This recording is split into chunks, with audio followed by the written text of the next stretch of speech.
Quand la terre trembla à Kobe au Japon en 1995, elle trembla aussi à la Bahreïn. Au cœur du séisme financier se trouvait Nick Leeson, un trader de futur de 28 ans qui avait gravi les échelons de la Bahreïn pour se retrouver à la tête de sa filiale de Singapour. Au départ, Leeson avait eu la main chanceuse dans ses opérations spéculatives et était parvenu à réaliser de gros bénéfices pour sa banque, ce qui lui avait permis de monter en grade. Malheureusement, alors que ses opérations spéculatives se faisaient plus nombreuses, sa chance tourna. En 1995, on découvrit qu'il dissimulait les pertes de ses trades sur un compte secret. Leeson avait profité d'une faille dans la gestion de sa banque, qui lui avait donné la responsabilité de pointer et vérifier ses propres opérations, plutôt que d'en confier la mission à un supérieur hiérarchique. Au lieu de réduire ses prises de risque, Nick Leeson se mit à miser des sommes toujours plus grosses dans l'espoir de se refaire et d'éponger ses pertes. Ironie du sort, c'est un trade classique,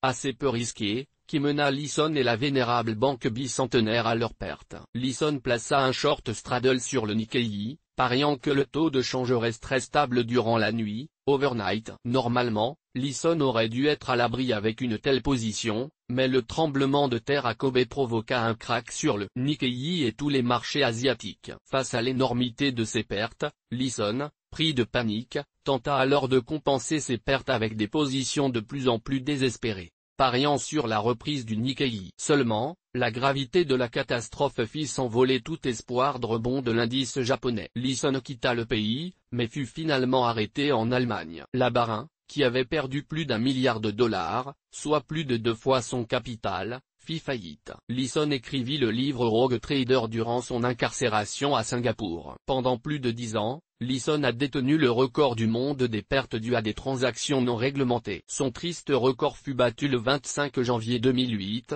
lorsque la Société Générale annonça qu'un de ses traders avait perdu plus de 7 milliards de dollars. Un certain Jérôme Kerviel. 2009, Café de la Bourse. Com.